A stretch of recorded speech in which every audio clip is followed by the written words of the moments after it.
नमस्कार मित्रों, मैं हूं राकेश अचल, आपका पुराना दोस्त। और ख़बरें टाइम टू टाइम, जिसे कुटाइम कहते हैं बुंदेलखंड में, अब बिना जब भी खबर मिलती है तब आ जाता हूं। मेरा वीडियो डालने का कोई समय तय नहीं है। आज की खबर सबसे ज़ोरदार इसलिए है, छोटी खबर है लेकिन महत्वपूर्ण है।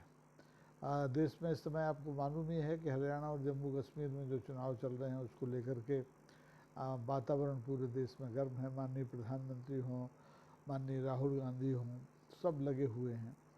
लेकिन इस बीच एक खबर है जो दिल्ली के सीमा से लगी हुई खबर है कि वहाँ लद्दाख के एक एक्टिविस्ट हैं, आप सब जानते हैं, सोनम वांगचुक साहब। उनको हिरासत में ले लिया गया है। उनके साथ उनके 130 साथी भी पदयात्रा करते हुए दिल्ली आ रहे थे, लेकिन उन्हें दिल्ली में नहीं घुसने दिया गया। अब ये आपको समझना होगा कि दिल्ली में इतनी भयभीत क्यों है। किसान आते हैं तो उन्हें सीमा पर रोक दिया जाता है, नौजवान आते हैं तो उन्हें सीमा पर रोक दिया जाता है। और सोनम वांगचुक जैसे पढ़े लिखे समाज सुधारक, शिक्षाविद अपनी मांगों को लेकर के अगर दिल्ली आते हैं, अपनी दरख्वास्त लगाना चाहते हैं, तो सरकार उन्हें सुनने के लिए तैयार नहीं है और उन्हें उसी बॉर्डर पर रोक देती है जहाँ पर किसानों को रोका जाता है, जहाँ किसानों के स्वागत में यही सरकार लोहे की कीलें बिछा चुकी है, किसानों पर गोलियां बरसा चुकी है, लाठियां बरसा चुकी है। तो सबसे पहले तो ये जान लेना बहुत ज़रूरी है कि सोनम आखिर दिल्ली आए क्यों। सोनम का दर्द ठीक वैसा ही है जैसा कि जम्मू कश्मीर के लोगों का दर्द है।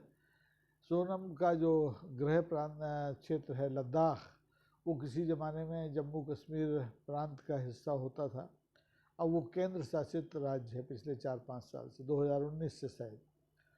और जब से ये दर्जा लद्दाख से और जम्मू कश्मीर से छीना गया है, तब से ही दोनों इलाकों में ये संपूर्ण राज्य का जो दर्जा है वापस लेने की मांग उठी है। जम्मू कश्मीर के चुनाव में तो आपने देखा ही होगा कि घाटी में ख़ास तौर पर यही प्रमुख चुनावी मुद्दा है। भारतीय जनता पार्टी और उसकी सरकार के नेता कहते हैं कि कांग्रेस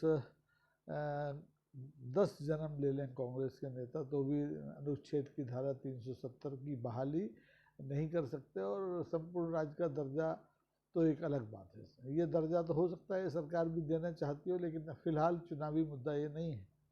यही बात लद्दाख में, लद्दाख के लोग इस बात से आहत हैं कि उनसे राज्य का दर्जा छीना गया और वादे के मुताबिक तय समय पर लौटाया नहीं गया।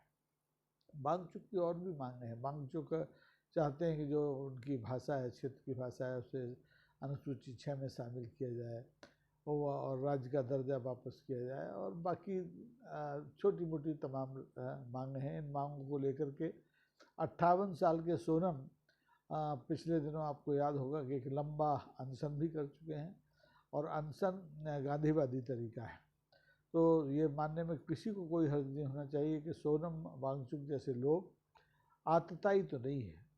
कम से कम उन्हें आप जम्मू कश्मीर के या देश के किसी भी हिस्से के अल्पसंख्यकों की तरह उग्रवादी तो आसानी से नहीं कह सकते।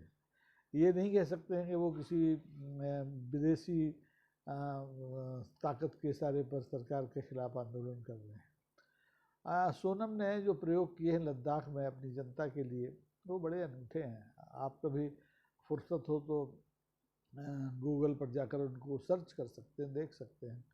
सोनम ने लद्दाखियों पर जो शिक्षा पद्धति लादी गई हमारी सरकार के द्वारा, उसके खिलाफ काम किया, एक नई तकनीक विकसित की।